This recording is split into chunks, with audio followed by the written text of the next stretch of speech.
Hi, and welcome to the Virgin River Cafe Rewatch podcast. Good morning, Gigi. Good morning, Tracy. How's it going? It's going pretty good. Excellent, excellent. So, So, what are we drinking this morning? well, I'm sticking with my pack, my cheaper Ah, version. So I went and I got it. I got it with a little extra water in it just so that they filled it up for me a little bit. But I saved room because when I went to the grocery store, I picked up my favorite creamer, my flavored creamer, cinnamon bun. So good. oh, And I splurged, and instead of paying $1.25, I think it is, for cold foam, I bought a canister of it at the grocery store for like, I don't know, $5, whatever it is. But you get like 30 uses out of it or whatever, depending on I, how I heavy you are didn't with the even cold foam. realize that it It came that way. it's like whipped cream. You know, like the whipped cream in the thing where people like, get in the Right. refrigerator and then they spray it in their mouth kind of thing. It's like Yeah. that, but it's cold foam. And they have flavors. They have like three Okay. or four I mean, I was like, "What? What is this madness that I didn't know about?" Like I can have it at home. So and you can I and it's flavorized. and it's flavored. They have vanilla and hazelnut and all kinds of flavors, especially with the Yeah, holidays. you're gonna have to keep that to yourself. Yeah, I know it's not your thing, but that's okay because Nope. I got my coffee and I just made a new batch of my special syrup, my flavored Yep. syrup, which is like a cinnamon dolce. Yep. So You're I happy. just I just needed to get the coffee, just the base. Thank you All for my right. from my And local coffee joint, yep. and And I just you build it up from there. and I fixed it up from there. And what are Mhm. you drinking today? Today I am having a Vietnamese coffee. Oh, those are strong. So they are strong because I need that after the week I've had, Ah, the week we've all had. yes, it's So it's it's been a week. we're We're just gonna gonna leave it leave it at there. that. We're gonna leave it We're there. gonna leave it there. So Been a week. anyway, so that's what I'm having. Okay, So great. okay, so this is an exciting one. Okay, yeah. Yeah. Season This is finales the are always it's good mhm, and bad because they build it up, they give you a lot. They really pack it in, but then they yep. leave you hanging, and because of production schedule and post-production and filming and it's a year. It's Yeah. like Well, a it's year. it's it's it's a wham bam, thank you, ma'am, and then they leave you hanging. I know. Eh, And every yes. time the cliffhanger is like, what? Like, how dare you leave us like that? But yeah, Well, they're going to as leave I you. like to I like to say, you were very lucky that you only came into this series in what, It was season later. 5? I think it was, yeah, probably Yeah, 5. because the rest of us had to wait I for. know. That's why I say when I don't know if I could have done it. I You would have mean, done it. You had no choice. But because I yeah, mean we're right now we're on the season 2 ending, but we've experienced now season 5 ending, and that cliffhanger is nowhere near this one. no, Like no, no, it's no, no. vastly It different. does. It does. It does. It doesn't even touch it. To be honest with you. No, no. I have a No. feeling. I have a feeling when season 6 cliffhanger comes out, I think it's going to be a doozy. I think the Mm, whole season's going to be a doozy. So we'll see. We'll see. I'm excited for it. So, all right. but let us begin. Let us proceed. Okay. This is season 2, episode 10. Blown away, the finale, Yes, ladies and blown away. gentlemen. Okay. So this one, the description says Mel tracks down Brady to find out what happened to Spencer. Yes, remember her and Charmaine went on the Mm-hmm. wild goose chase, searching, They, chasing after her man. they had a girls outing. Yeah, well, they're not besties, so Oh, that's never gonna happen, no, girlfriend. Never no, gonna they're happen. they're gonna tolerate each other. I still, Exactly. I always hoped that they would get to a point, especially knowing that she's having his babies, Mm-hmm. that they would get to a point that they could more than tolerate each other because I mean. Mel would be stepmother, and Charmaine is the they have to co-parent. So it's like you Oh, have to get to a point where mm, you can mutually exist in each other's space in yep. order for that to work, and Mel and Jack are going to do the best for the children as Yes. far as tolerating Charmaine and putting up with all of her shenanigans. Charmaine, I don't know. I mean, I have a Mm. feeling in the future she's always going to try whatever she can to get him back, but Yes. Charmaine is a breeder in her own right. yeah, I know. So Anyway. the description further says that Doc asks Hope an important question, Hmm. and Preacher Let's makes see. a life-changing decision. Ooh, Uh-huh, all uh-huh, right. uh-huh. All Let right. let's get started. when we left the I love you declaration from Mel, the very sweet, very poignant at the batting cages. And by the way, where are the batting cages? Like, Well, we thought it was behind a jack, but it's not. I still say that it's behind the bar because Okay. if we've established that he doesn't have a home, that he's in the process That's of true. buying a home, and that he lives at the bar, then it would make sense for it to be somewhere near close to behind the bar. So All that right. would make sense. So I'm going to go with that. There is a All map right. at that the author of the books sort of created, a little sort of hand-drawn map of Virgin River. Batting cages are not on there, so we're just going to have to use our imagination. So it is what it is. Anyway, so they were at the batting cages.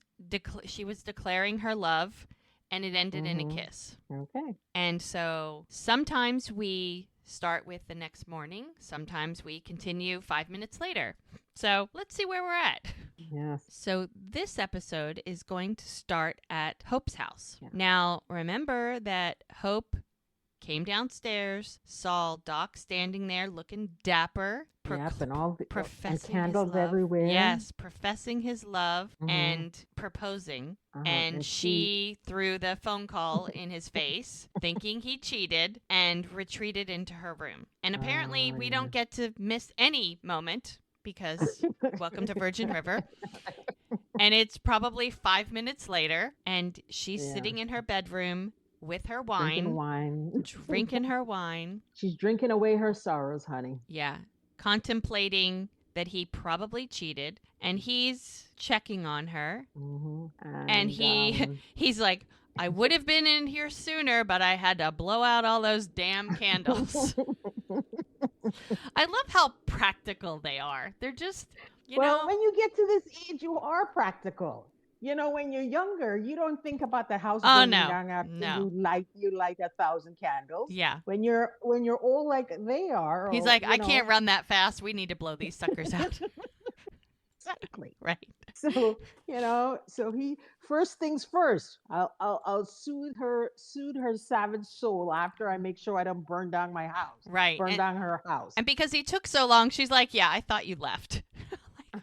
And he's just standing there, and he's got the ring in his hand, and he's like, for better or for worse. And he walks over to her, and he sits down. It's like, she's like, Muriel has a friend in Seattle. Like, he doesn't even wait for her to like yell at him or ask for an like, he's just going in for it. Right. And he's like, Muriel has a friend in Seattle who specializes in vintage jewelry. Oh, I love vintage jewelry. Sorry, I like jewelry in general, but vintage jewelry even better. Yeah, exactly.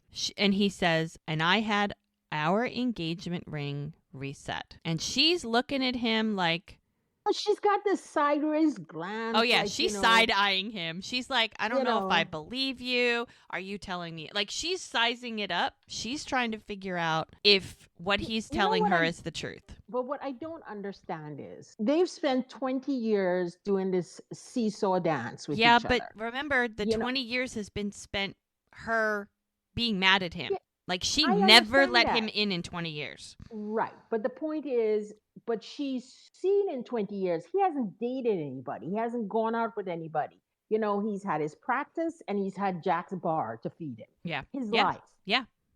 So I'm thinking in the back of my head, if you would. How long does it really take? Right. If you had kept your nosy nose out of the business, you wouldn't be in this predicament to begin with. Right. He would have come to her. He was planning on coming to her and telling her about the affair, and they would have talked about it, and it wouldn't have blown up. Yeah. But I think she had mentioned at some point in the past that, and even Connie at the mingle said, you hurt her in a way that she thought that no one ever would, and that he never would. And for her, it was kind of like, the person I thought who would never hurt me, and she couldn't come back from that. And unfortunately, she's a slow healer because it took her 20 freaking years. It's like, get out of your own way, sister. Come on. Tell me about it. Anyway, so he's showing her this beautiful reset vintage ring. And he said that he wanted to fly up there and pick it up himself to make sure that it was perfect. And she's like, and the message on the machine? And like, I need an answer. She's like, yeah, I took Maria to lunch as a thank you. And she's like, uh-huh. She goes, I don't like not knowing things. And he's like, I wanted to surprise you. She's like, well, don't do that anymore. Like, okay, sorry, I'm trying to do something nice for you, but, fine. I won't have to. Yes. And he's like, well, don't listen to my Listen to my voicemails. voicemails. Because that's the second time she's pissed at him, and it's the second time. Yeah. She's only listened to his voicemail twice, and both times it blew up in her face. So, hello, Right. do you not learn from the first mistake? Apparently not. She's like, okay. And he's like, anything else? And she's like, I'm not cooking dinner every night like I used to. And he's like, so it'll be just like the last 15 years and the first 5. Okay, so there we go. That tells you how long they've been together. They've been married they were married for 5, apart for 20. We don't know how long and then the relationship, didn't she tell Mel they met and within a month they were married? Yeah. Okay, so they've been together for 25 years. There we go, the timeline. I'm telling you. So they had 5 years of wedded bliss, and she's like, I'm my own person. I'm not giving up just a waltz down the aisle with you. And he's like, I don't want you to give up anything. I just want you to be happy, which is what he has said for 20 years. And he said that he will do whatever it takes. And she's like, yeah, but what about you? And he's like, I just want you and me to be together. And she starts to relax. They're so cute because they just stare at each other and they just look at each other. And he's like, look, I know I've let you down in the past. Yeah. It's just, but I swear you can trust me. I mean, he's been trying to prove it. He says, I'll never hurt her again. I think she knows this because even when she was doing that whole shenanigans with Mariel, he didn't want to participate in that because he knew it was going to hurt somebody. Well, and he knew it was going to hurt Muriel. He knew it was what she wanted, but it wasn't what she needed. Right. And so I just kind of think she doesn't think about all the things she's very impulsive. Yeah. Tell me about it. I know. It's like dealing with a 5-year-old. I know. And she's like, well, it looks like you're stuck with me. And he's like, well, what does that mean? She goes, it means yes, you old fool. I'll marry you again. They're so cute. Little kissy smoochy smooch. I'm like, they're in their 70s. I mean, it's very rare that you see a couple in a romantic. I mean, they're like, usually they're the grandparents or the parents or the old couple, and maybe they'll have them sit next to each other, but not like romance. Not like, sneaking off and hiding their relationship and being all kissy. But that's the good thing about the writers in this show. They really they give every generation their due. Yeah. You know what I mean? Yeah. The young people, from teenagers to grandparents. Right. Nobody's a virgin in this town. Exactly. And while I'm not a big person into the teenager thing because I'm not a teenager anymore, they give everybody their due. You know what I mean? Yeah. And everybody gets to participate in. They develop their story. They develop their relationships. Right. They give everybody. Yeah, they give everybody something. They give everybody something. Yes. Which is really nice. Okay, so it is the next morning with our lovely scenery and our landscapes of the Pacific Northwest that's just breathtaking. Gorgeous. Now, okay, we're at Mel's cabin. Now, I always had a problem with this scene. I know you do. It just doesn't make sense. Okay, it doesn't make sense. Yeah. This transition of she's declaring her love. Now, where do you think they should have gone? I'm just saying, like, they should be waking up between the sheets, okay? Exactly. Let's just throw that out there. There should have been a wham, bam, thank you, ma'am moment here, and that is not where we find them sitting on a couch. Sitting on Mel's couch. He's asleep on her shoulder, and then she's drinking a cup of coffee. Like, really? Now they missed an opportunity there. I just and his explanation for why all that happened, it just isn't enough for me. And I get it. Totally I understand once you get to the end of this episode, but I think they missed an opportunity there. But Yeah. and the thing about it is, the only way to get an explanation out of that is to talk to the writers to figure out what was going on in their head. And since we will never have that, Yeah. we're just going to have to critique it and just leave I it mean, at that. personally, if it were me and I were Mhm. writing it, I would have, since he lives at the bar and they've never spent a night there because they've Mhm. only had one night together and it was in her And that's in cabin. her, yeah, it's in her place. And Yeah. that was like, oh, guess what? Woo, we're going for it. One night, right? Yeah, why not? I don't know. I feel like that it would have made more sense since they're at the bar to go back to the bar and go upstairs. But that's not what we did. And now remember, Yeah. she's only a walk away. She's just around the Right. corner. There's room. There's definitely, All right, and all honestly, you know, it doesn't matter if it's a single. You know, you make it work. You make do when you have to. Gigi, come on. But I feel like it would have made more sense. I mean, I get why they did this because it develops the story. It gives more texture to what's happening.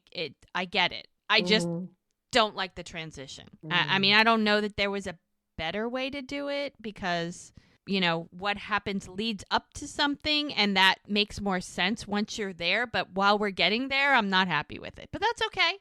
That's okay. I don't have to be happy. I'm just a viewer. I'm just commenting. This is just my opinion, which who knows if anybody's even listening anyway. So who cares? Yeah. Like that's my humble opinion, and I'm gonna put it out there. It's not like the writers are going to come to us. Nobody's listening to me. Seriously, like no one cares about what I'm thinking about this particular scene and this particular day. But as I digress. So anyway, yes. She's drinking coffee and he wakes up and she's just smiling at him, very sweet. And he was like, hey.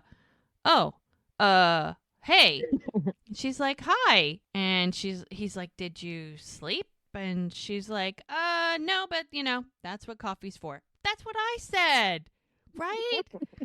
Coffee will solve everything. And he's like, sorry, gosh, you know, with everything and yesterday. And because remember, he was up at 4 a.m. and he was saving that guy and he's dealing with looking for Spencer and he got knocked out. I mean, maybe he had a concussion. That's a possibility. They never addressed that. He's just rubbing the back of his head. And then he's finding out that Spencer is dead and that Brady did it. And then he runs into Mel and she professes. That's a lot in one day. Yeah, the man's on overload. Yeah. So when he says all of that yesterday wiped me out, okay, I'll give him that. I'm not giving much, but I'm going to give him that. Goodness. And so they're just sitting there and she's like, it's okay. You just needed to rest. And now their relationship has changed because they have professed their love for one another. He hasn't said it since he said it before, but she said I love you like 15 times, which was, it's almost like wedding vows. What she said was almost like as if that was something you would say as your wedding vows. I always thought that when I heard it. I'm like, God, you know, I wonder at the point when they get married, because you know that's coming. It's coming. That if their vows will be something like that, because I feel like it's almost like it brings you back to how it all began, kind of thing. So we'll have to see. So he puts his arm around her, which is very sweet, and they're just looking at each other. And he's like, "And how about you? And you still feeling okay about us?" And she just gives the cutest little smile, and she's like, "Yeah, I am." And she kind of snuggles into him and looks up at him. And now all those looks and everything, they have so much behind them now. There's so much more. Yeah. And I love how she has dimples too. It's the cutest thing. The two of them with dimples. Yes, their future children, whoever they hire as an actress for their future children, you better be able to swim in those dimples that they put on those children, because otherwise it's just not going to be real. And you know the medical reason about dimples, right? No. You heard the part? Tell me, because my husband has them. I'm a sucker. I am a sucker for dimples. I saw my husband when I saw him for the first time, and he had dimples, and I was like, "Ooh, that's cute." No, it's actually it's considered a medical defect in the human body. It's not supposed to be there. Defect. I will take it. It's not supposed to be there. Oh, nope. It's not supposed to be that part. It's like blue eyes. Blue eyes are like a not supposed to be. So yeah, but yeah. But so when people have it, it's just it's a Look at defect these in the two. They're human all body. defective with their dimples and their blue and green eyes. That's just, oh, it's a shame. It's a terrible, terrible shame. So As you they're. said, you'll take it I will. anyhow. I will take it. I will take it. So they're just looking at each other, and he says, "I love you." She says, "I love you too." And then he goes to kiss her, and his phone rings. Of course it does. Of course it does, because let's interrupt everything possible. And he's like, "Oh, I promised Preacher I'd help him with the breakfast rush." He just kind of sits there, like melancholy in a way, and she. No, he's exhausted. Well, and it's like it comes back that Right. Spencer's well, the whole dead. thing with Spencer's dead, exactly. And she's like, "Jack?" And she's like, are you okay? And he was like, "Yeah, no, he's not okay." I mean, he's like, shake his head. He's like, "No, I'm not." He's like, his stomach is, it's like in knots over everything with Spencer. And they're just kind of like, ugh. He's like, "I can't believe that Brady's the one that killed him." Now, this has happened before and this happened several times, because I can think of at least 3 or 4 times that this situation comes up where somebody thinks something and Mel chimes in, "Wait a minute, do we really know the whole everything? Story. Maybe you shouldn't," like, she is a thoughtful person, meaning she's not spontaneous. She definitely she thinks jump to through. Conclusions. Yeah, this is not Hope. No. This is not Hope. No. You know, Hope would have flown off the handle and ran into traffic, where the thing about Mel is she's very practical. Very. She likes to know both sides of the story, and she wants to think about it. She wants to process. She wants to ask questions. It's called being an adult. Yes, I know. She's so much. I mean, she's like an old soul. She's been through a lot. So I feel like that going through everything, she doesn't rush to judge. She doesn't. So her reaction to this is, okay, well, maybe we don't have the whole story, And Jack is like, well, he's not gonna talk to me. He's not gonna be straight with me. He's not gonna tell me anything, because he already tried to talk to him and he got nowhere. But I mean, granted, he was with Calvin. He's like, well, regardless, it started with Calvin, and she's like, okay, hold on, do me a favor. And this is probably what she does, and now she's trying to almost train him, help him, show him there's a better way to handle it. You don't need to jump, because he's spontaneous sometimes. Like he jumps to conclusions. Sometimes he goes half-cocked off to somewhere, and other times he'll stew on it and think about it for days. Right. So she's kind of like, could you just for today, just don't do anything, just today? And he was like, well, I'm not going to. She goes, no, just one day, give it a chance, clear your head. And then tomorrow, if you still need to do what you need to do, then that's fine. But give it a day. Like, just let your mind percolate on this. Yeah, because it's like when they tell you, when you send an angry email or an angry text message, don't send it right away. Right. Give yourself 5 minutes before you send it. That way you don't regret sending it. Right, because something, it's like you say something or you do something, you may not be able to unring that bell. And so she's like, just give it a day, and tomorrow do what you got to do. And he's like, okay. He goes, I'm not just going to hand it off to the sheriff. She's like, no, I get that. But just wait a day. So she gives him a cute little kiss, a very, very sweet kiss. And he was like, okay. And she's like, thanks. And he leaves. So now she's there by herself. Her brain is now, as you said, percolating. Yeah. She's like, okay. What could I do? Because even though she told him not to do anything, she's like, there has to be something that can be done, because I've got him, because he'll go off, and we don't need that. We need calm. But that's the thing, is she needs to find the information, that way she can figure out a way to help him, that way he doesn't get himself into trouble. She's going to do it in a way that doesn't involve anybody getting hurt or whatever. She just wants to find out as much as she can find out without him because if he gets involved while he's feeling the way he's feeling, that could end badly, and she doesn't want that. So she's thinking, okay, who could I contact? So she calls Lily, And Lily And is Lily looks so cute with the she's baby. adorable. She's adorable. She's got the baby in a carrier and it's raining and they're taking a walk. And Lily's like, "Hi Mel, what's going on?" She's like, "Oh no, everything's fine." She goes, "Oh, I'm so sorry to call, so early." She's like, "Oh no, I have a baby, so not like I sleep. We're up already."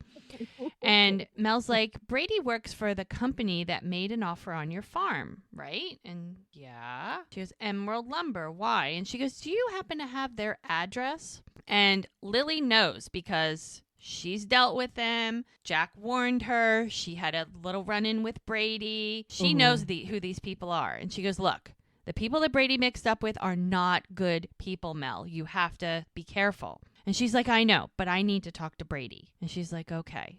All right." So she looks up the address and she gives it to Mel so that Mel can go there and hopefully talk to Brady. So she tells her, "Please, please, please, please be careful." And she's like, "Don't worry, I will. It'll be fine." So now she has an address. And of course, Brady's probably there, but she's going to have to. Where else is he going to be? Nobody else wants him in town. God, I know, right? So now we're at Ricky's house. Him and his grandmother live together there. And he's laying on his bed, listening to music, watching YouTube, whatever. And she knocks on the door and she's like, "Ricky, I need you to come out here." And he's like, "Yeah, I'm not hungry." And he goes, "Oh no, we have company." And he's like, "Okay." And who should be there? who has come to have a conversation? So yes. Connie and Lizzie are there. Now, Connie's sitting on one end of the couch. Lizzie's sitting in the single chair by herself. And Connie does not look happy.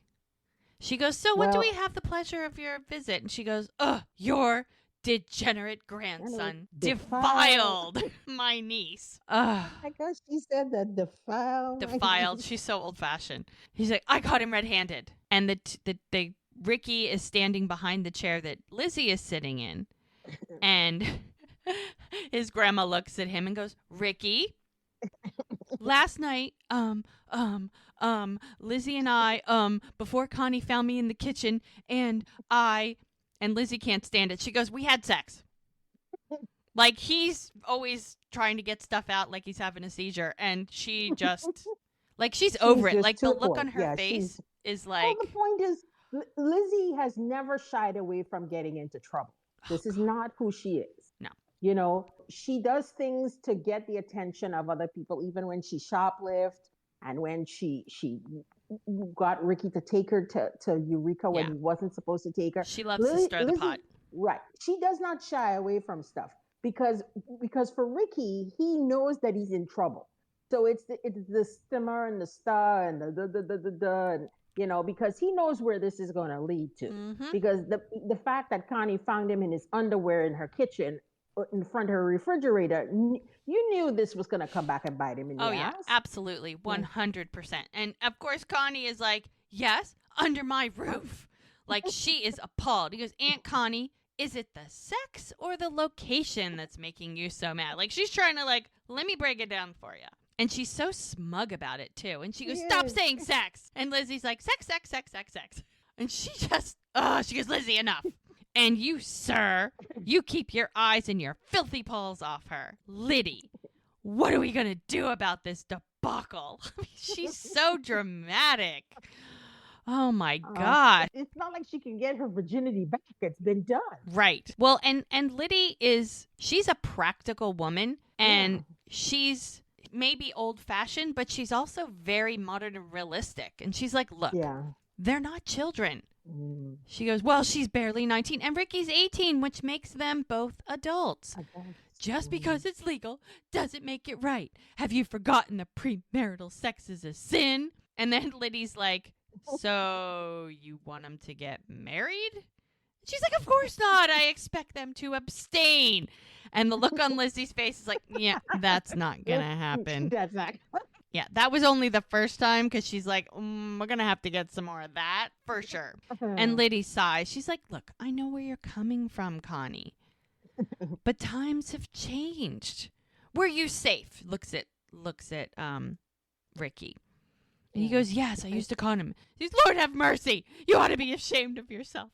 I feel like she should have her hand on her forehead, and throwing her head back, like so dramatic. Yeah. And she's just looking at both of them. And he goes, now, Connie, Ricky is an upstanding young man. He's a good student and plans to be a Marine one day. And Ricky's like so proud, like she's on my side. She's sticking up for me. Well, his grandmother always will. Right. Yeah. Well, that's his person. Like everybody they've always had somebody like even preacher. Remember, he's like everybody has to have somebody that's looking out for you, and Liddy is Ricky's person for that. Yeah.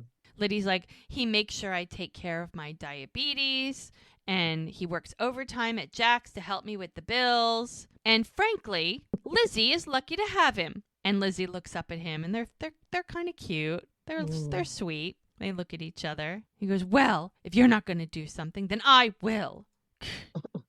If I catch you with this sex-crazed delinquent, you'll be on the first bus back to your parents. She goes, you're not in charge of who I hang out with. She goes, well, while you're under my roof, I am. And she goes, fine, then I'll move. And how are you going to plan on supporting yourself? Connie's like, oof. And Ricky's like, I really care about Lizzie. I would never take advantage of her. I just want to spend time with her. Well, then you should have kept your pants on. And Connie's like, yeah, we're out of here. She's done. Because now she realizes she's the only one in this camp she's on her own side, and everybody else is on the other side. Because even Liddy is on the side of the kids. They were smart. Yeah. They took precautions. They were adult about it. I mean, as adult as older teenagers can be. Exactly, because a lot of granted, he probably shouldn't have left the room without pants on, but in the moment, it seemed like a good idea. So yes, they leave. So now we're back at Hope's, and Doc has made breakfast. He's like, my goodness. Good morning, wife. And she's like, good morning, husband. Everyone is smiling. The birds are singing. There's toast and everything, breakfast. And the two of them are so cute. There's a smooch. And she's like, what's that smell? And he goes, well, that's bacon and burnt toast.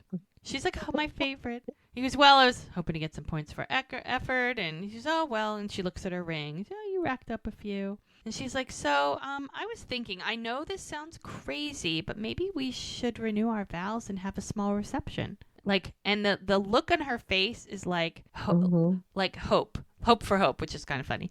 She's like hoping that maybe this is something that he would want to do. And he's like a wedding? Wedding? She goes, never mind, forget it. It's a stupid idea because we're still married. And he's like, no, that's the best idea I've ever heard. I mean, wow. She's like, really? And he's like, look, in the spirit of doing things right this time, let's just do it big. She's like, how big? I don't know, like big enough to blow your socks off. And she's like, okay, could you be more specific? He goes, I don't know. We're going to figure it out, but why don't you start making a guest list and we'll talk about it. I gotta go to the clinic. And so he had made breakfast for her, and he's got to go. And she was like, wow, I'm going to be eating forever. There's a spread. There's coffee, and there's a grapefruit and toast. And but the toast is seriously burned. Yeah, well, nobody ever said he could cook. Maybe he's a much better doctor than he is a cook. Not everybody's that talented. No, that's not his thing. That's why she did all the cooking when they were first married. Oh, yeah. Yeah, for sure. Yeah, I love this. It is a waterfall, and there's preacher at the bar hustling breakfast. Yep, it's breakfast all around. Preacher's doing his thing, and Jack is coming downstairs, and he's rolling up his sleeves, and because remember he's supposed to be helping, pouring himself some coffee. Preacher's like, good morning. There's no coffee. He's got to go get some coffee. Like, oh my God.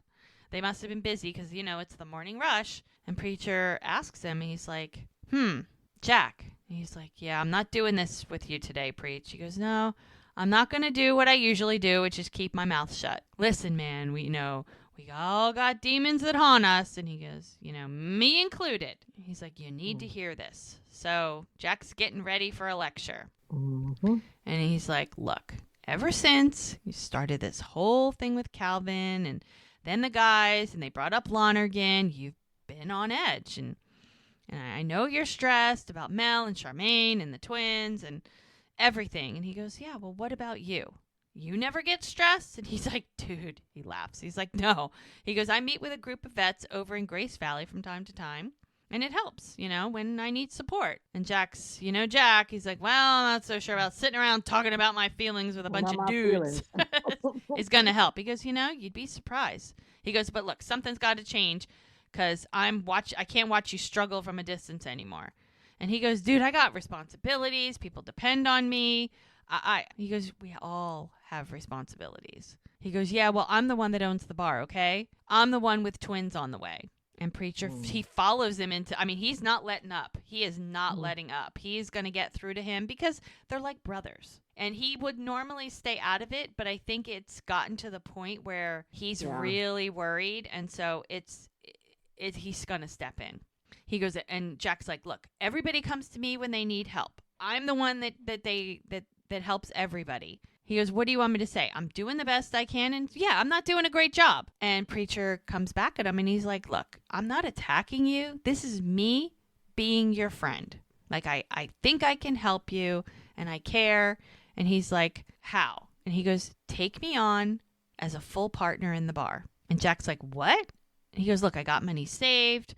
We can do it together. He goes, I can invest right now. We can share the cost when things are slow, and we can share the profits when they're not. And at the same time, it's a text message from Charmaine that and what says, does she 911, I need you. Yeah. So, of course, 911, emergency.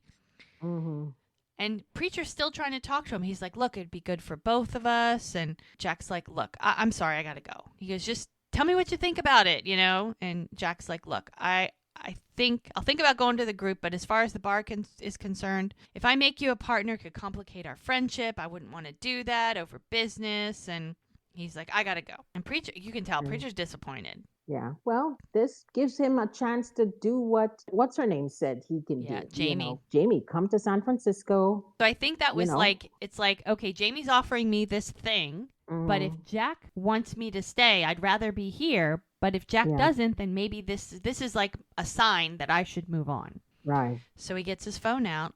And he calls her. And he calls Jamie.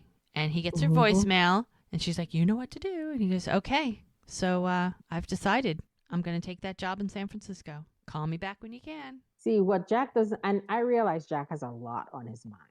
So much. But if he loses Preacher, he's up Schitt's Creek without a paddle, right? Oh, because absolutely. The man can't cook. Life depends on it, on other than a steak. Yeah, we can't just serve steak. Sorry. Okay, so I'm just saying. Anyhow, so who should walk into the bar but Connie? And she looks so, she's she disheveled. looks like she's beaten down. So he's like, he just came from Liddy's house, and so she's still upset about the whole thing with Ricky and Lizzie. And he's like, oh, I have your check for last week's order right here. And she's like, thanks. And she knows this is when they have this little chat, because remember, she wants to help, and he doesn't want her to get involved because he's afraid that something might happen. Yeah, she's got her plan B and C all ready. I know. She's ready if he says okay, but for now, he's like, no. And I think he didn't like the way things were left, and so he feels like this is his opportunity to kind of like put a bow on that. He feels like he wants to say something, but she sort of steps up and says something first. And she's like, I know that you don't want to involve me, and I respect that. But, and she's looking around, have you heard anything new from the sheriff? Like, she just won't let it go. And he's like, yeah, it turns out that Wes was dirty. There's a warrant out for his arrest. She's like, really? He goes, yeah, I think he's on the run. There's no plans to track him down. She goes, well, that's wonderful news. He's like, yeah, well, at least Paige and Christopher are finally safe. She's like, okay, so why don't you look happier? Like, this is good news. And he's like, I swear I saw Wes in the bar. And she's like, well, that's not possible. He's like, nope. I'm telling you, there was a guy, I swear he looked just like him. And she's like, no, your mind's just playing tricks on you. You did everything you could for Paige, and, you probably saved her life. So you can always, she goes, you can tell how someone feels about someone and the sacrifices they make. And I know you loved her. And she's like, I hope for your sake that she comes back one day. And they kind of So just leave it there. she leaves. Because, I mean, there's not much else they can do. No. Wes is on the run, so they think. Even though he's dead, he can't come after her anymore. So she's technically safe as far as they know. That she can go live her life, and maybe if enough time has passed, maybe she will come back. Who knows? Yep. So now we're at the clinic, and Mel is arriving. And he's like, hey, can you cover for me? And she's like, why? Do you have a house call? And he's like, I need to see someone in Eureka about a patient. I'll be back tonight. And she's like, actually, I have an errand to run. He's like, doing what? She goes, I'd rather not say. It's like, oh, okay. Who's the patient? I'd rather not say. She said, well, I have my cell phone and I'll be in the area. And he's like, there's no appointments on the book, but, just in case. And this is not the doc that met her in the very beginning. Oh, God, no. Like, they have come so far. A long way. So far. And he's like, look, I know I've been a little gruff lately. And she laughs. She's like, yeah. He's like, but I'm going to really try to be in a better mood from now on. And she's like, okay, all right. I appreciate the apology. And he's like, well, by the way, I asked Hope to remarry me. She's like, what? He's like, and she said yes. She's like, really? He's like, wow, that's crazy. I'm really happy for you guys. Congratulations. And we are having a ceremony. And I would like it very much if you would be a part of it. And she's floored. Like, really? She goes, yeah, I would love to, of course. Thank you. She gives him a big hug. Yeah, they're so cute now. They're like father and daughter because, she's got no family. She's got nobody. I mean, they're sort of like pseudo parents for her. Yeah. The ones that drive you. Well, but your parents drive you crazy. That's sort of the idea. Like, they're perfect. They fit the bill perfect. Yes, I would agree. Lots of people have crazy moms and... Welcome to my world. Right? Goodness. So, very cute. So now she's going to be a part of their wedding, which is very sweet. Very sweet. So now we've got a lovely landscape scenery shot overlooking the small town of Virgin River. And we are at Charmaine's apartment. And she's taking something out of the oven, and Tucker, her dog, the dog that Jack found randomly, still don't get that, whatever. I guess he just walked in. Yeah, he rushes in. Well, she said 911, so he's thinking she's somewhere on the floor or something. Right. She's like, so what took you so long? And he's like, I got here as soon as I could. And she goes, oh, well, the sink's clogged. Not a 911 emergency. He's like, Char, that's not an emergency. Like, he looks irritated. She goes, well, it is to me. I'm making Tucker peanut butter dog treats. And he's looking at her like, have you lost your mind? And I need to use the sink. So you made cookies. That's why they have something called a plumber. He's not a plumber. Right. Well, he is everything. He is everybody's everything. So, if you, I mean, she's trying to reel him in any way possible. So, yeah, she's going to call him and not a plumber. And she's like, I made the dog cookies. And he's looking at her like she has lost her mind. Lost her mind. Yeah, I would too. She's like, and at this point, I'd make you cookies. All you have to do is ask. And he's looking at her like, I'm good. Thanks. Like, in every fiber of his being, he wants to yell at her and, be mad, but he knows that's just going to bring on more trouble. So more drama. He's not going to fight it. Like, take a deep breath, fix the sink, and leave. Like, seriously, that's the best way. And he knows this, so he's just going to fix the stupid sink. But, he's got to comment about it. So his cell phone is ringing while he's looking under the sink, and he's like, hey, Carlos, I got my hands full. Can I call you back? And so this is Carlos. He's the real estate guy, and he goes, I still haven't received your paperwork. And Jack's like, oh, God, yeah, I got sidetracked last night, with everything that went on. He's like, but I'll get the paperwork to you by tonight. And Carlos is like, the guy's motivated to sell. If we don't get it in right away, they're going to take another bid. And if you're having second thoughts, no, I want it. Tell the seller I'm all in, and I'll have everything by morning. Now, Charmaine is overhearing this conversation. And she's like, of course she is. Maybe. It's like you can almost see her expression change.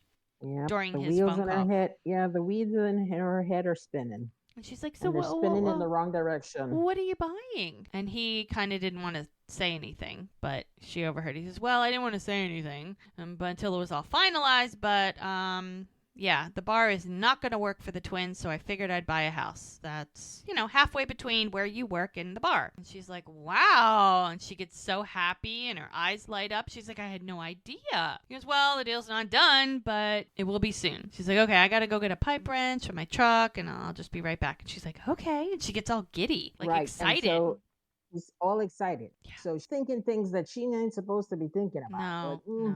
Anyway, so we're now. Yeah, we're at Liddy. Yeah, Liddy and Rick. And Liddy is icing a chocolate cake. Yeah. And she goes, oh, you're home early. And he goes, well, it was slow at the bar. Preacher let me come home. And she's like, do you want to help? And he's like, oh, yeah, what can I do? And she's like, why don't you grate some chocolate? And she's like, when you were little, you liked to help me in the kitchen. And he's like, yeah, I remember. I mean, so they've been around. They've been together a long time. Yeah. And he's like, I'm really sorry about earlier. I didn't mean to make any trouble. Because he knows that Connie and Liddy have been friends forever. And this kind of puts a little bit of a rift because they're on opposite sides of this situation. So, he doesn't want to cause problems for her and her friend, but he can't unring the bell. They slept together. It happened. So... And she's like, I love Connie, but she's always been a little self-righteous when it comes to other people's business. And he appreciates that she stuck up for him. And she's like, yeah, I spoke the truth. Yeah. She's just being realistic, unlike Connie, who feels that she has to be righteous. Mm-hmm. So, and Liddy's like, just don't let her make you feel bad. Her heart's in the right place. It's just her mouth that's misguided. So true. She's like, I just want you to be safe and smart. Because I love you. And they're so sweet together. And he's like, I love you too. I mean, that's, he has nobody. She has nobody. There's so many people that have no one else. It's like they've all these people who have nobody all found each other.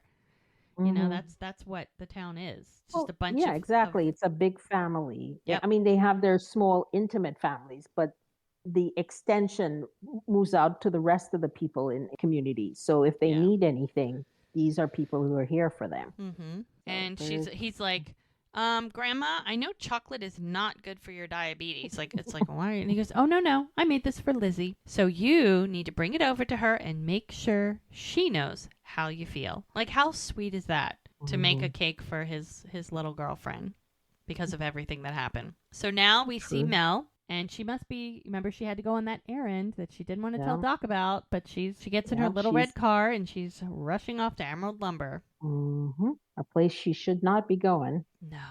No, especially when Calvin and all his guys are there. I mean, she does not know what she's walking into. So it's raining. That's the thing about Mel is that she doesn't think about the dangers. She's got her eye on the prize and do or die. And the thing is, she's methodical about how she approaches things, but she's also fiercely loyal. Yes, that is also true. And if you one get thing in she her and way, Jack have in common. Yes. Fiercely loyal. I think that's like something that almost draws them together. It's like that's what they saw in each other.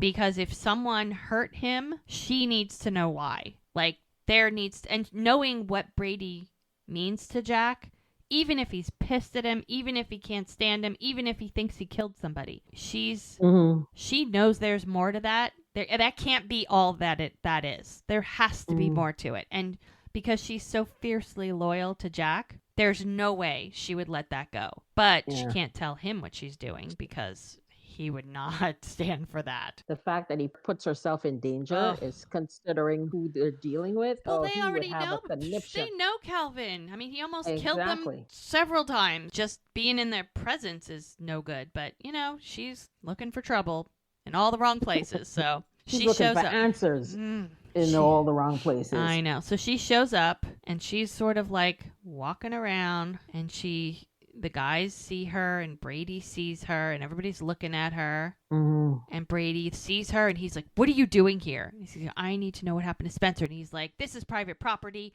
You can't march in here. And he's like, under his breath, he's like, just keep. She's like, I'm not leaving. He's like, do you realize how reckless you're being? If Calvin catches you here, oh my gosh, you better hurry up and tell me what happened. And he's like, stop talking. He's like, get in your car, drive north 1 mile, stop at the closest rest stop. Wait by the fence, I'll pick you up. And she looks, and he is staring her down. She's like, okay. He slams her door and walks away. And the funny thing is, her car is not like it blends in. No, It's a big bright red red. Mercedes. It's not black. It's not Blue. beige or blue. No, it's red. You can see that sucker coming a mile away. Yeah. Well, the good thing was she parked on the other side, so she wasn't. Fortunately, Calvin didn't see it, because maybe if she would have come around, if the car would have been where she was walking, it may have been seen. Because see, people say, "Oh, just a woman, no big deal." But they'll be like, a woman in a red car. Calvin knows that. So now we're back at Charmaine's, and Jack is basically taking apart the sink pipes under the sink. All those pipes and draining things out, and he has a bucket and he's handling the situation, whatever it is. And Charmaine is sitting there with Tucker, who has a sweater on.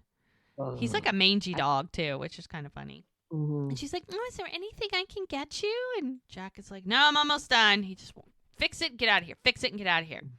She's like, "You sure you don't want some lemonade?" And he's like, No, I'm good, thanks." And she's like, "I just want to say that I think it's really, really great that you're buying a house." And he's like, "Well, yeah, the twins will have a yard to run around in." And she's like, "Well," and he's like, "There's plenty of land." And she's like, "I'd love to see it."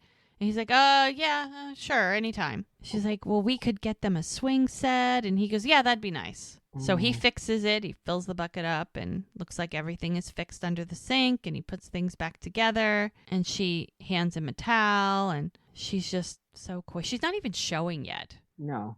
And so he, trying to make small talk. He's trying to be civil, because he doesn't want to come in, fix it, and not say anything, because he still has to co-parent with this woman, and they have a long way to go before these babies come, at least 6 months. And he's like, "So, how's it being back at work?" And she's like, "Oh yeah, it's great. It's great.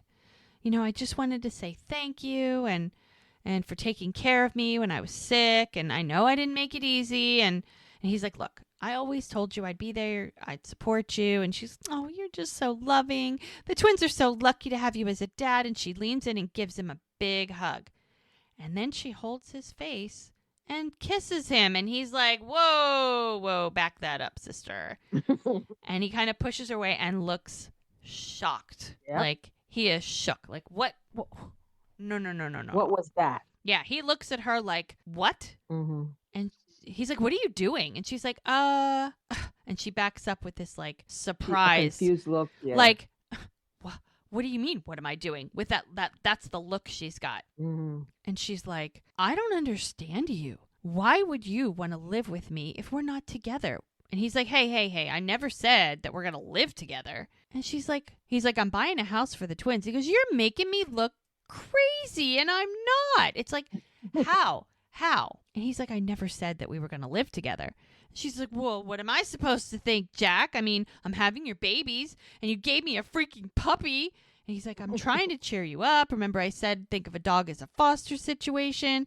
She's like, "You're unbelievable. There's no way that you're that oblivious." And he is. Okay. I think she's the oblivious one in this situation. Well, this time around, probably. But because he said, "We found a dog. It needed a home. Would you like to take care of it? And if you can't, let me know, and we'll find someone else to take care of it." Right? And he bought a house. He never said, "Charmaine, I'm buying a house for us to live together and raise." Yeah. He never said that. Like, he wasn't even going to tell her. Yeah. And he said he's buying the house for the twins. The thing about it is he sees the twins as part of her, which they are. Right. And so the deal is, when he says the twins, she in her head thinks, "Oh, it's a package.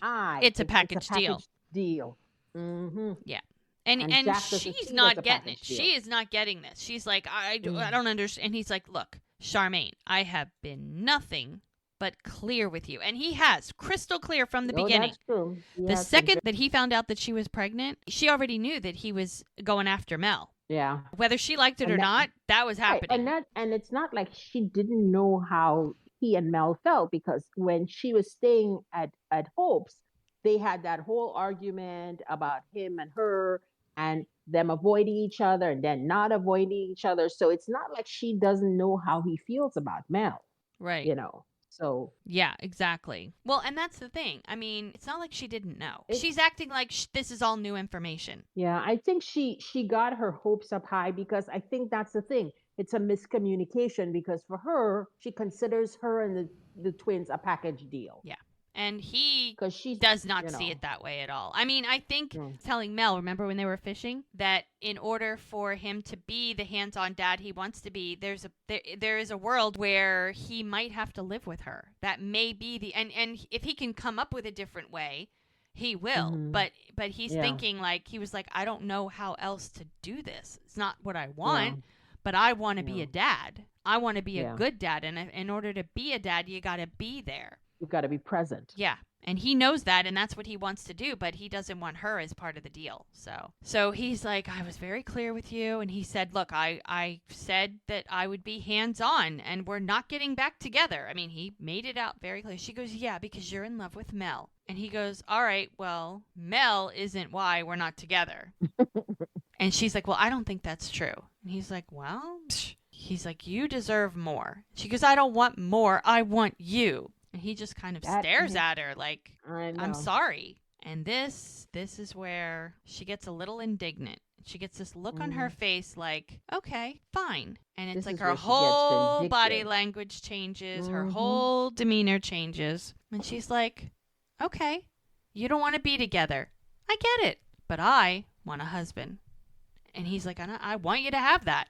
She goes, well, the man that I eventually marry will be the twins' father, and we'll just have to see where you fit in. You can let yourself out. And I think in that moment, he just realized that she's going to make this very, very difficult. That she's not going to be an easy person to co-parent with. Nope. Especially if she decides to not put his name on the birth certificate. Or just meet someone and that person decides together with her that they don't even want him in their lives.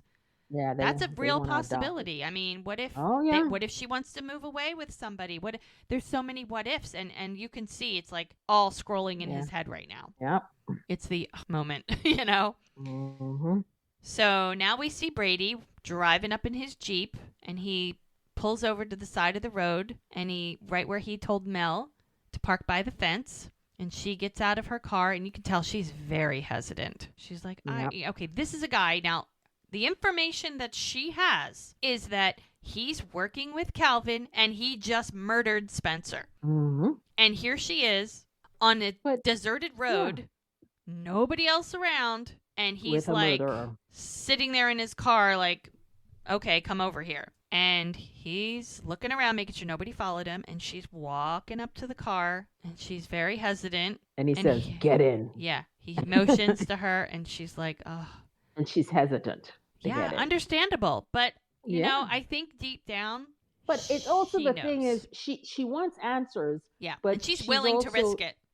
Right. But she also wants to be careful because she's not sure what Brady's capable of. The problem is nobody knows where she is. Nobody knows who she's with. Nobody knows she's here. This is not her finest hour. Let's put it that way. It is not. We know why she's doing it, but this was not smart. She should have at least told one person, but anybody she told would have tried to talk her. I mean, Lily knows that she was looking for Brady. That's the only person that has any connection. That's true. With knowing what she's up to, because nobody else knows. Doc knows she's got a thing, and Jack's busy dealing with Charmaine in the bar and everything else. So she gets in, and she's just against her better judgment. Well, and maybe she thinks they're just going to talk, and he drives away. Like maybe they're just going to sit in the car and talk, and then he leaves. It's like, oh my gosh. So here we are at Connie's corner store, and some of the ladies are there. We have Joellen and Connie, and Lily's there getting some coffee, and Hope walks in, and she's got a swagger. I love the swagger. Just bouncing in. Like she is bouncing in. She's like a teenager. Girlfriend is like in love, and she's just swaggering the hips, and she's all smiles and everything. And her friends are looking at her like, okay, what's going on there? She saunters up to the counter. Lizzie's working there, so maybe the bakery truck's not in service today. And she's like, can I get you anything? And she was like, those scones look good. And she gets herself a cup of coffee, and she pays her, and she's like, keep the change. She's like, Hope, I never said sorry the day about bailing on you and borrowing your credit card. She's like, so sorry. And she goes, it's called stealing, dear, and apology accepted. And she's like, moved on. And the ladies are all looking at each other like, Invasion of the Body Snatchers. Who snatched Hope? Who is this woman and where is our friend? Who's usually got some kind of like attitude about everything. They're looking at each other. Like, the look on Mary Ellen's face is classic. Oh my God. Joellen? Yes, Joellen. Sorry, Joellen. Well, and Hope, even the way Hope sits down in her chair, she like steps over the seat and plops down instead of pulling it out and whatever. I mean, even just everything about her. Yeah. It just screams, I'm having a good day. She goes, ladies. It's like, oh. Well, you look like you're the cat that swallowed the canary. And she looks at Connie and she's like, nothing. It's just Vernon had my engagement ring reset. Now, remember, the last time they talked, it was Doc and Muriel are going to the same city. Yep. And that's when her wheels started turning, trying to figure out what was going on. Yes. And she roped poor Lily into invading Doc's office. Yep. And Hope is like, and he presented to me last night. And I accepted, and she shows everybody the ring, and everybody's like, that's wonderful, that's beautiful. And she's like, so who's going to tell Muriel? Oh, no, she knows. She put Vernon in touch with a very prestigious jeweler in Seattle. And Connie's like, uh-huh, mm-hmm. And Joellen's like, she was quite taken with Doc. She must be a little bit devastated. And Hope's like, yeah, I'm sure she was, but the heart wants what the heart wants. And so Lily's like, is there going to be a ceremony? And everybody's like, really? Really? Maybe? And Connie's like, no. And she goes, actually, we're planning on a recommitment ceremony, followed by a reception. And Connie's like, oh. And everybody's like, wow, we're so happy. And she's like, I shredded my divorce papers this morning. And Connie's like, yeah, tale as old as time. I love Connie's reaction because Connie knew where this is going all along, because Connie's like, they're not divorcing. She saw right through them. And Joellen is like, you can use the B&B if you want, for this ceremony. And Lily's like, oh, if you want something less formal, you're welcome to use the farm. It's like, oh, well, if you do have a ceremony, I doubt she wants it in a barn where it smells. You want animal excrement on their wedding day. And now they start to argue about how and the where and the what. And I love the look on Hope's face. She's just letting them argue amongst themselves as to where. But she's so happy. It's like finally, everybody's like all on the same page. Everybody's happy. So we come to now Brady and Mel in the car, and he's slowing down. And he's now about to tell her what he needs to tell her. Yeah, but first he says, does anybody know you're here? And the look on her face is like, shit. I probably should have told somebody I was gonna. Damn it. Why didn't I? Yep. And she's like, nope. And he's like, And she's so honest. That's the funny thing is, she's so honest because if I'm not reassured of that. I was not going to tell him that. Right. But she's so flippin' honest. Well, and the thing is, so now she's going to use his relationship with Jack to kind of like side with his better judgment. So she's like, Brady doesn't have better judgment. Well, but maybe he does. But she doesn't know, and that's why she's here. The whole reason she's having this conversation is it's like it doesn't seem like something Brady would do, and it didn't make sense to her. Even not knowing Brady the way that Jack does, things just didn't add up in her head, and she needed more information. And if he really did kill Spencer, then she would find that out. And if he didn't, then she would find that out. But it's like nothing added up, and she needed more information. So she tries to try to figure him out by saying, look, if the situation were reversed, Jack wouldn't hesitate to help you. And he's kind of like looking straight ahead. He goes, even after everything you've done, and he kind of looks at her, even after the way that you treated him. And he's like, taking a deep breath. Jack would protect you no matter what. And he's proven that over and over. And he's kind of shaking his head. He goes, now he needs your help. And he's looking at her, and he motions like beyond where they're sitting. And he says, over there. And she looks. He goes, Spencer's grave is right over there. And she kind of takes a deep breath. And he opens up the glove box. And what should she see? And there's a gun and a cell phone. And a brown paper bag. We never trust brown paper bags. They always have something bad in them. It's always something. Oh. And she's giving him the side eye, like trying not to look at him, but looking at him and trying to like remain calm. And you could tell she's like, deep breath, in and out. It's going to be fine. It's going to be fine. Like you could tell that's all rolling in her head right now. Now it's later that night. We're back at Jack's bar and Jack runs down the steps from his room upstairs and he goes and he leans into his office to grab his jacket and he's like, hey, preacher, I got to go out for a bit. And he goes, yeah, but we really need to talk. And he's like, I thought we already did. And he goes, yeah, that was about you, but now it's about me. And he goes, okay, well, can we do that later? And he's like, yeah, sure. And who should walk in? Guy who looks just like Wes.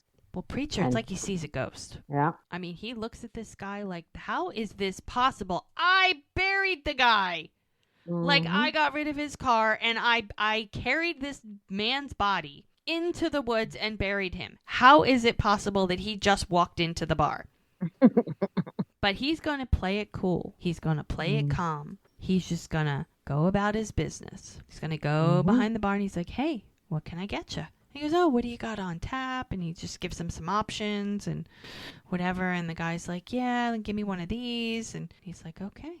He goes, so can I get you anything else? Just playing it cool. He goes, well, maybe. I'm Vince, by the way. And he's like, okay. And he's like, Vince? So he's like, okay, this isn't Wes. But why does this man look so much like... exactly like Wes. And he goes, so how about a menu? He goes, actually, I'm looking for some information. He goes, oh, yeah? About? He goes, my twin brother. It's like, okay, I'm not crazy. I haven't lost my mind. Right? He's like, he went missing a few weeks ago.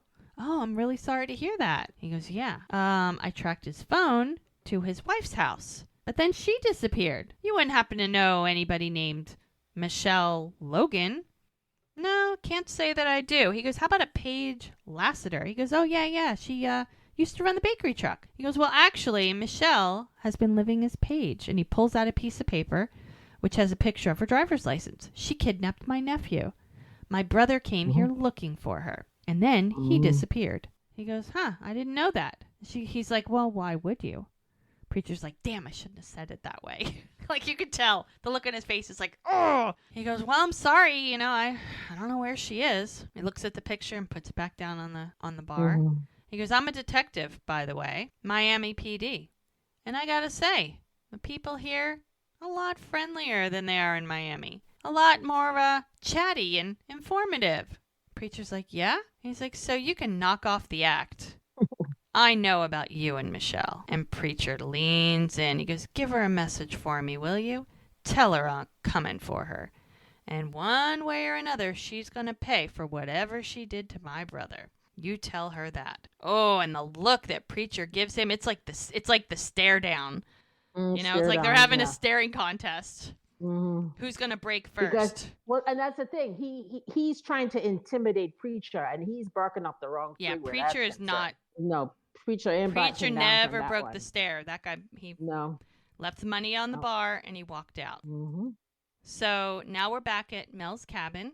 It's nighttime, by the way, and she's got a fire going, and she goes to the door. Now she's just had an experience with Brady, so she's a little tentative. So when she goes to the door, she unlocks it, and then she cracks it open just a little bit and sees that it's Jack. And she's like, ugh. She's like, hi. And he's like, hey. And she goes, come in. I have something I want to show you. And she walks across the room, and she goes into her purse, and she gets out her phone, and she pulls something up. And he's like, well, what's up? And she goes, I saw Brady today. And he's like, what? At the clinic? And she's like, no. I tracked him down at Emerald Lumber. And he's like, you what? He's like, here, just watch this. She hands him the phone, and it's a video. Yeah, and there is Spencer in the video. Watches this short little video, and Spencer's talking, and he says, so this is proof of life, I guess, or whatever. And Jack looks up at her. He goes, I'm about to get on the bus with Maxine, and Jack's looking at her, and she's smiling at him, and he's looking down at the video, and then you hear Spencer say, Brady, I owe you. And Jack's looking at the video, and he goes, that's it. And it shows him getting up into the bus, and then the video stops, and she takes the phone. I mean, he's like frozen. He's frozen, staring at her. She takes the phone out of his hand, and Jack's like, so Spencer's alive? And she's like, yeah. Calvin thinks Brady killed him, but he didn't go through with it. And he's like, what?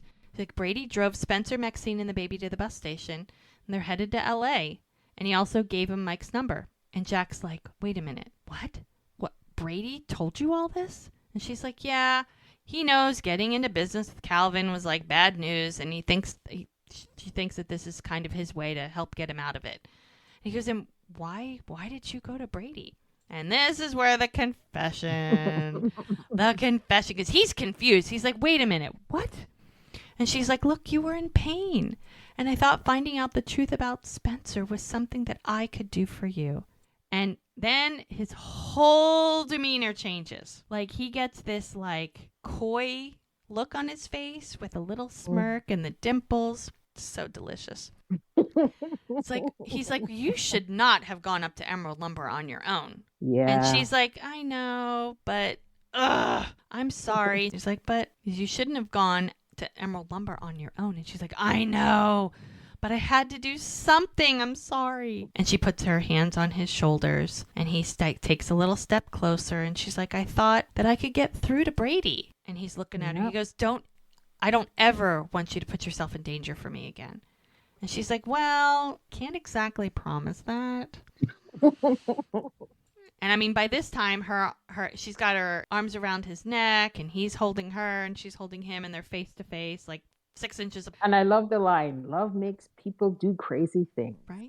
Right? And they're just smiling at each other, and it's so cute. And then the song comes on, and he leans in to kiss her. It's like, finally. Yep. And a little more kissing. Yep. We get down.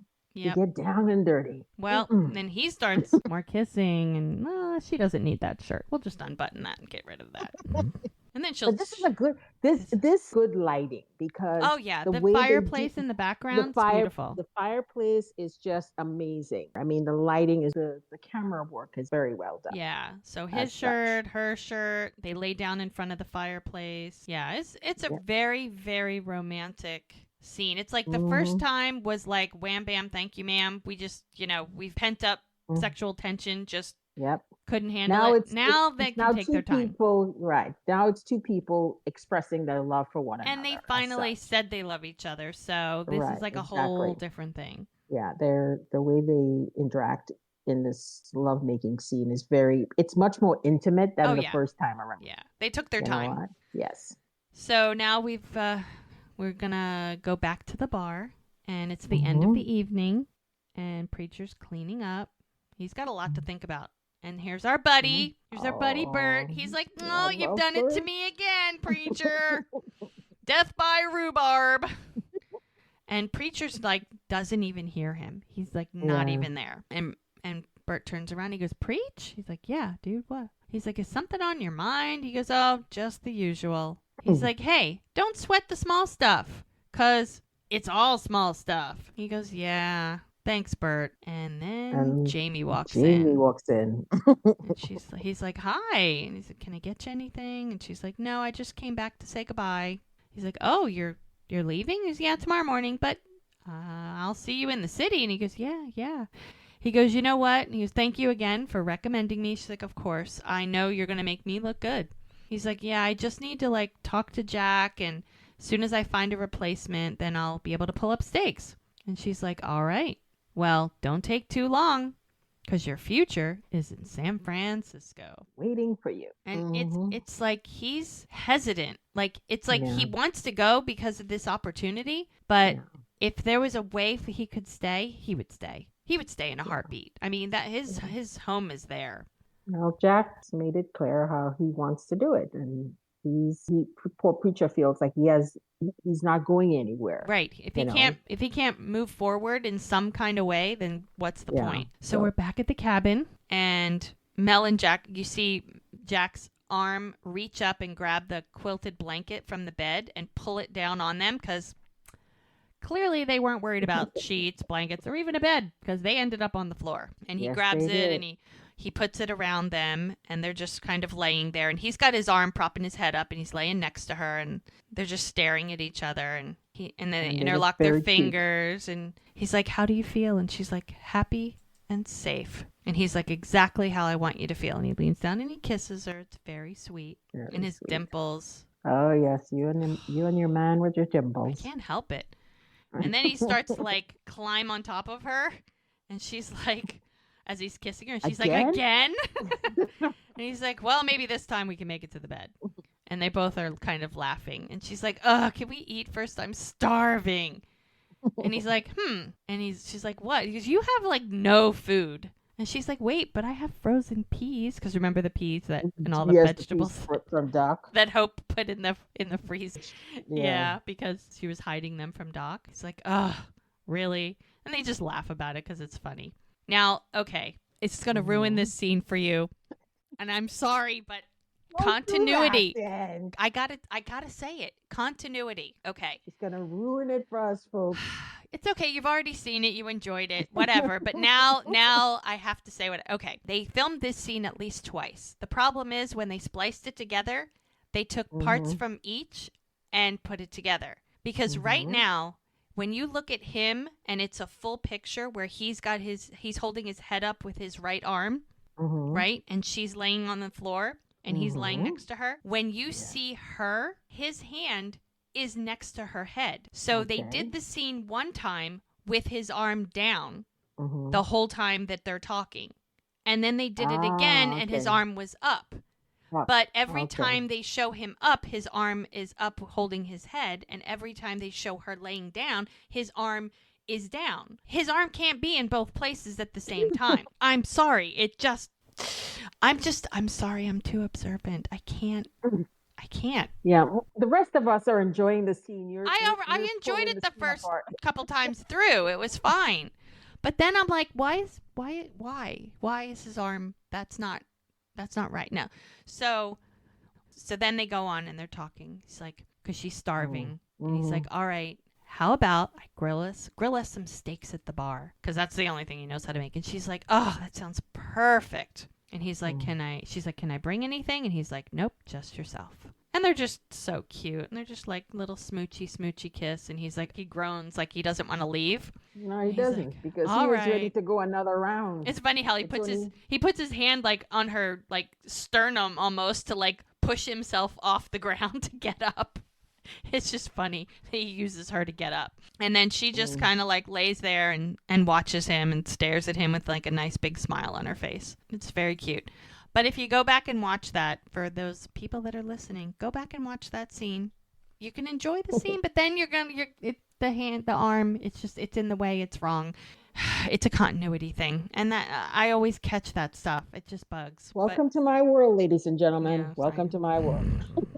I can't unsee it. I'm sorry. My best friend obsession. I'm sorry.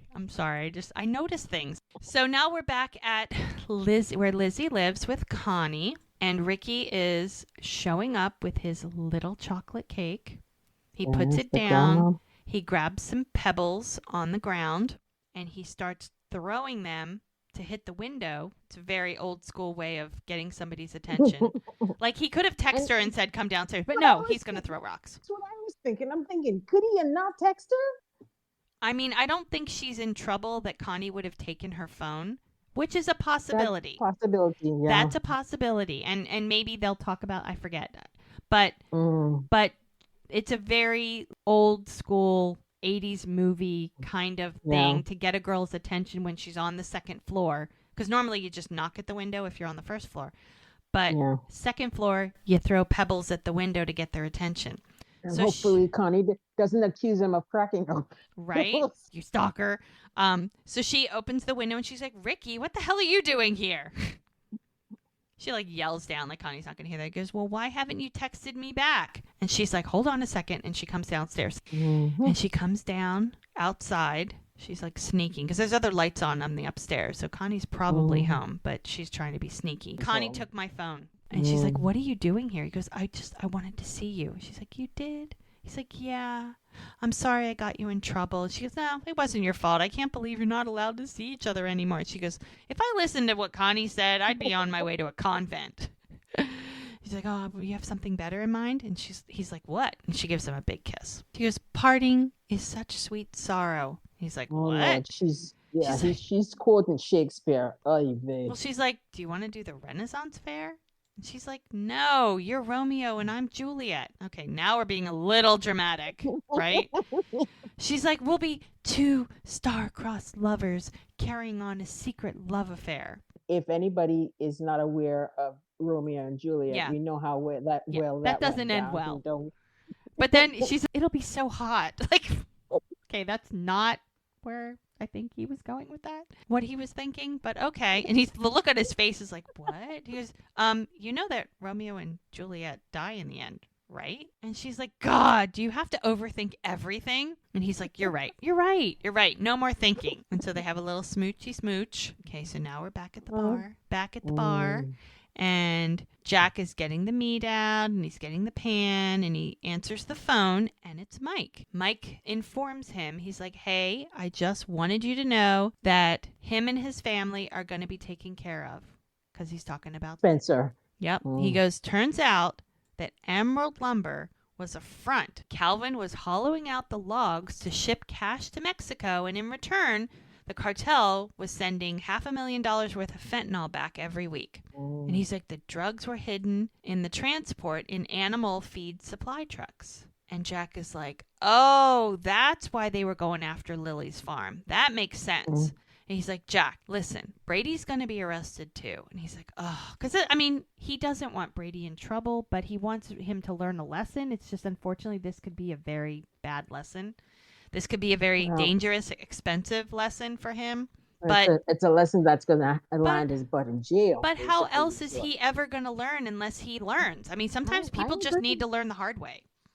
I agree. And Brady's one of those hard-headed guys. He's like, all right, well, I can't talk right now because he's got to cook for his woman. And he was like, I'll call you back. And he goes, okay, I'll call you when I know something. And he's like, yeah, be safe out there. So the phone beeps, and he hears something from the bar.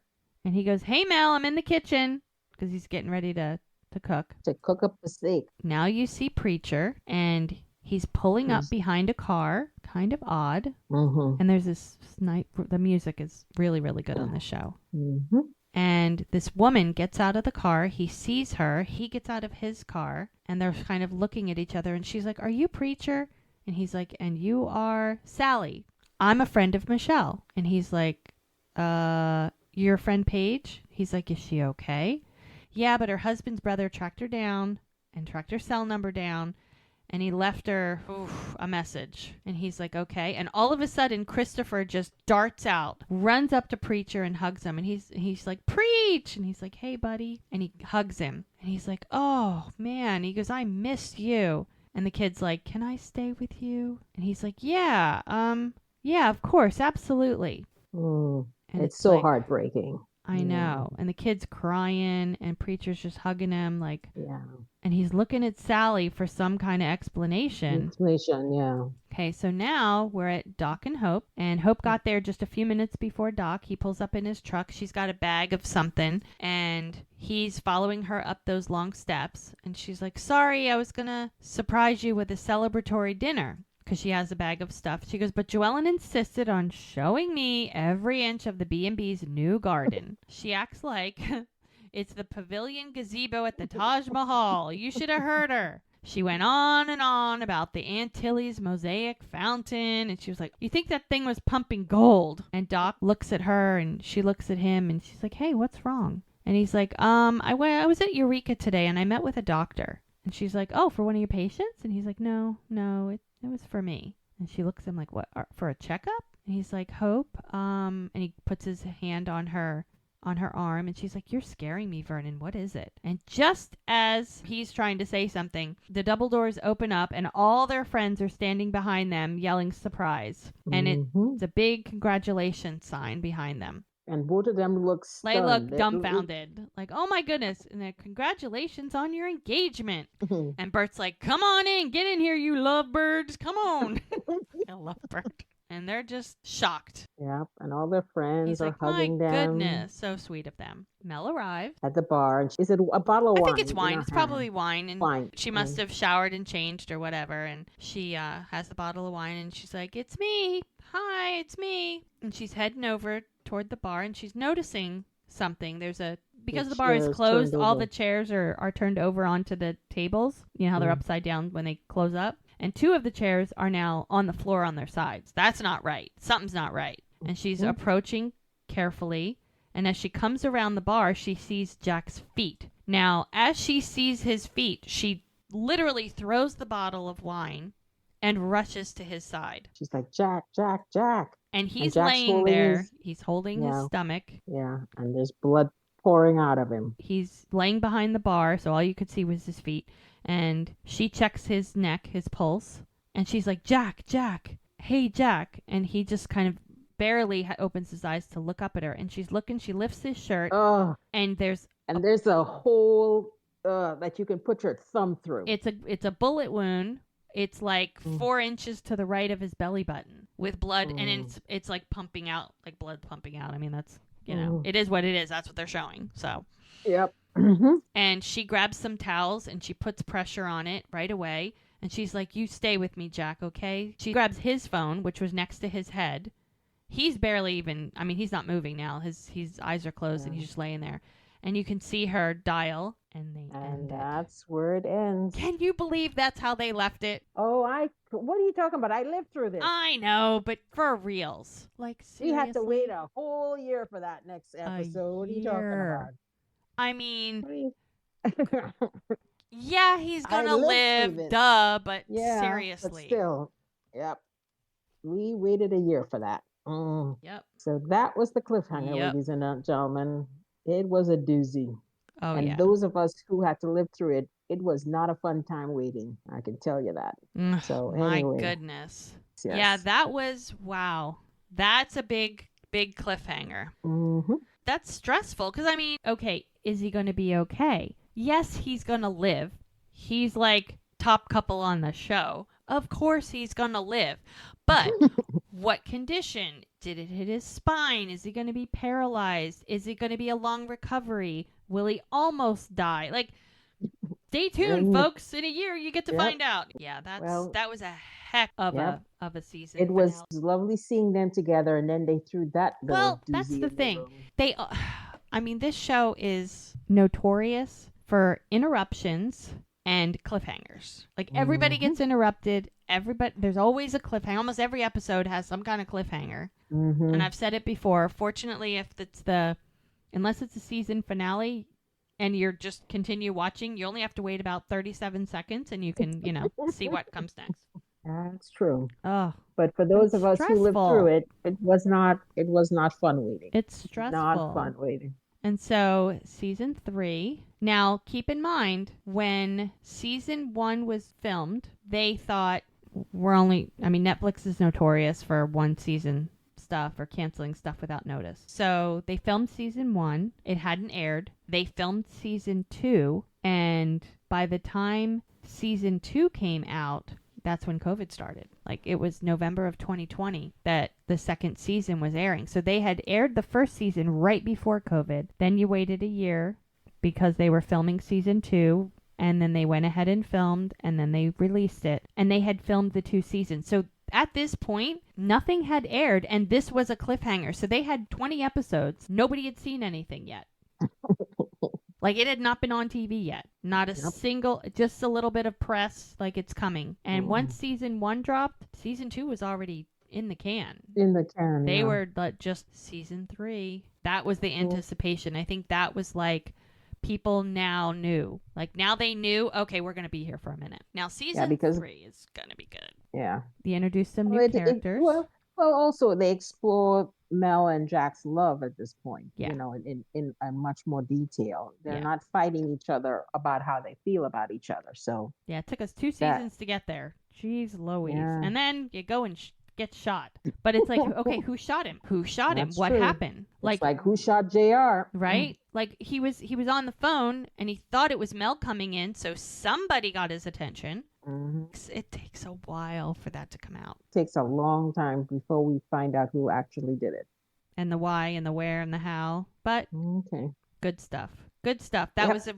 was a good and bad episode all at once. That was a rough one. I'm glad we had some strong coffee today because I think we needed it. Yep. But next is season 3, and we get the introduction of some new characters. Jack's sister comes to town. So the actress Zibby Allen, which her and Alex Breckenridge, Mel, Zibby Allen's character Bree, they become besties in real life, which is so cute and fun. And their friendship is just adorable. And it is. They met each other and they were like besties from the beginning. It's really fun to see them interact. Because on this show, it takes a minute, but it's like you want them to be friends because Mel, I mean, think about it. Who is Mel friends with? She's got the sewing circle. I mean, the only person her age was Paige, and she left town. Mm-hmm. Like, who else is Mel's age? So it's like I feel like they needed to bring somebody to town so Mel has a bestie. And it just turned out that they became besties. So I think it's great. But season 3, lots of fun, lots of intrigue. 10 more episodes for season 3. We will get into that real soon. Stay tuned. See ya in season 3. Thanks you a lot, again for listening, everybody. Thanks, Gigi. Au revoir. Alrighty. Bye-bye.